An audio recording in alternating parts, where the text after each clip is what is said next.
नागपुर के पास का एक सेमी अर्बन इलाका है।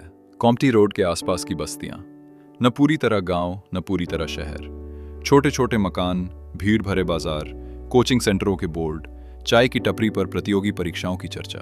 और उन्हीं गलियों में रहता था राघव तिवारी।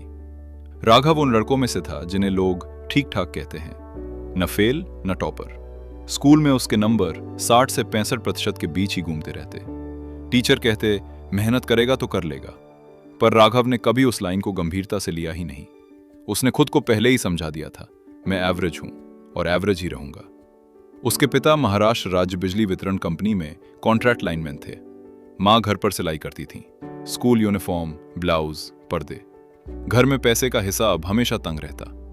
बचपन से उसने एक ही वाक्य बार बार सुना, जितनी चादर हो उतने ही पैर फैलाओ। धीरे धीरे उसने इस वाक्य का मतलब बना लिया, बड़ा मत सोचो। 12वीं उसने महाराष्ट्र स्टेट बोर्ड से पास की, 62%। उसके दोस्त अलग अलग रास्तों पर निकल गए। कोई पुणे चला गया, कोई इंदौर, कोई ITI।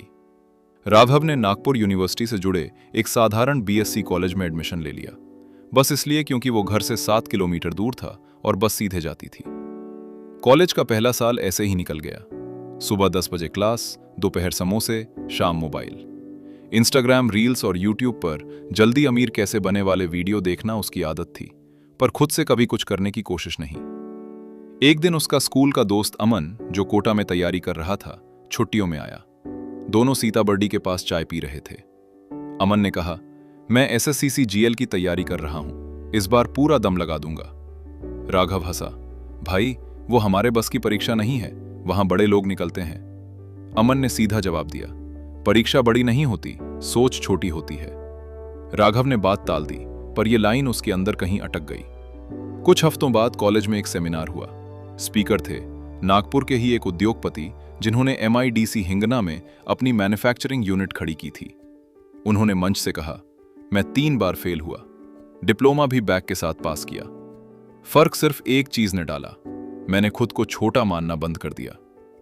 पीछे बैठा राघव मन ही मन बोला, ये सब मोटिवेशनल डायलॉग हैं, असल जिंदगी अलग है।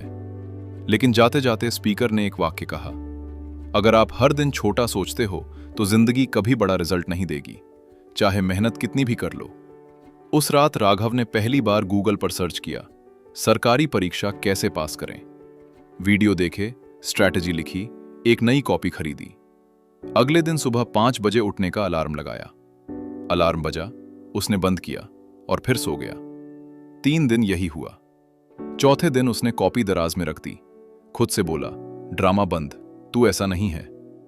उनके मोहल्ले में एक रिटायर्ड शिक्षक रहते थे, RK शर्मा।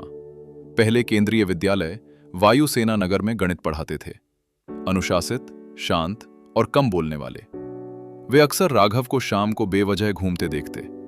एक दिन उन्होंने आवाज दी, राघव जरा आओ। उसे अपने घर बुलाया। टेबल पर NCERT की किताबें रखी थीं। पूछा, आगे क्या प्लान है? राघव ने कंधे उचका दिए, कुछ खास नहीं सर, मैं एवरेज स्टूडेंट हूं। शर्मा सर ने दराज से एक पुरानी HMT घड़ी निकाली। ये 15 साल बंद पड़ी थी, मैंने ठीक करवाई, अब चल रही है। बंद थी, बेकार नहीं। फिर उसकी तरफ देखकर बोले, तुम्हारी समस्या दिमाग नहीं, निर्णय है। तुमने मान लिया है कि तुम छोटे हो। उन्होंने उसे एक काम दिया, 30 दिन, रोज एक काम जो मुश्किल लगता है, करके दिखाओ। बड़ा नहीं, बस मुश्किल। अगले दिन राघव ने 25 मिनट पढ़ाई की। दूसरे दिन 4 किलोमीटर दौड़ा, पहली बार। तीसरे दिन क्लास में सवाल पूछा, आवाज कांप रही थी। दोस्त हंसे, सरकारी नौकरी का भूत चढ़ गया क्या? पहले वो शर्मिंदा हो जाता, अब बस मुस्कुराता और शाम को कॉपी में लिखता। आज भी किया। उसने SSCC HSL का फॉर्म भर दिया। सिलेबस देखकर दिमाग घूम गया। रीजनिंग, मैथ, GK सब पहाड़ जैसा लगा। पहला मॉक टेस्ट, 100 में से 29। दिल बैठ गया। उसने शर्मा सर को फोटो भेजी। जवाब आया, अच्छा अगली बार 30। उसे समझ नहीं आया 29 अच्छा कैसे, पर पहली बार किसी ने उसके प्रयास को रिजेक्ट नहीं किया। तैयारी चल रही थी कि घर पर मुसीबत आ गई। पिता बिजली लाइन पर काम करते हुए गिर गए, हाथ में फ्रैक्चर, आय रुक गई। मां का काम बढ़ गया। राघव ने इतवारी मार्केट के एक गोदाम में पार्ट टाइम काम पकड़ लिया। सुबह 7 से 11। अब वो थक जाता, पढ़ाई छूटने लगी। अगला टेस्ट 24। उस रात उसने किताब बंद की। बस नहीं होगा। वो छत पर गया। दूर नागपुर शहर की लाइटें दिख रही थीं। उसे अमन की लाइन याद आई, सोच छोटी होती है। शर्मा सर की आवाज याद आई, बेकार नहीं, बस ठीक होना बाकी है।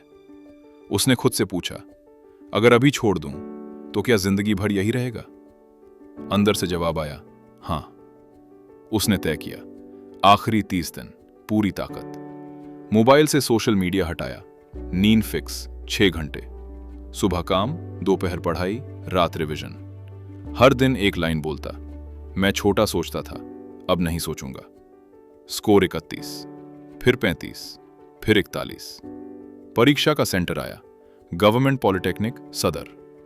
पेपर कठिन था। कई छात्र बाहर आकर बोले, कट ऑफ बहुत नीचे जाएगी। राघव ने पेपर में एक नियम अपनाया, एक सवाल, पूरी ईमानदारी। घबराहट आई पर रुका नहीं। पेपर खत्म हुआ। बाहर निकलकर उसे लगा 50-50 है, पर इस बार वो टूटा नहीं। पहली बार उसे अपने प्रयास पर गर्व था। 2 महीने बाद रिजल्ट आया। साइट बार बार क्रैश हो रही थी। शाम को खुली, रोल नंबर डाला। स्क्रीन पर लिखा था, qualified for tier 2, cut off से 3 नंबर ऊपर। वो कुर्सी पर बैठ गया, आंखों से आंसू निकल आए। अगर उसने आखिरी 30 दिन का धक्का ना लगाया होता, वो बाहर था। वो सीधे शर्मा सर के घर गया। सर ने पूछा, कितने ऊपर? 3 नंबर। सर हंसे, आखिरी वार पत्थर तोड़ता है, पर पहले के सारे वार जरूरी होते हैं। 1 साल बाद राघव नागपुर में ही एक केंद्रीय विभाग में क्लर्क बन गया। वही लड़का जो कहता था, मैं एवरेज हूं, अब मोहल्ले के बच्चों को संडे को पढ़ाता था। ब्लैक बोर्ड पर वो पहली लाइन लिखता, सोच बदलो, जिंदगी खुद बदल जाएगी। फिर बच्चों से कहता, रिजल्ट आखिरी कोशिश से आता है, पर आखिरी कोशिश तक पहुंचाने वाली हर कोशिश की कीमत होती है।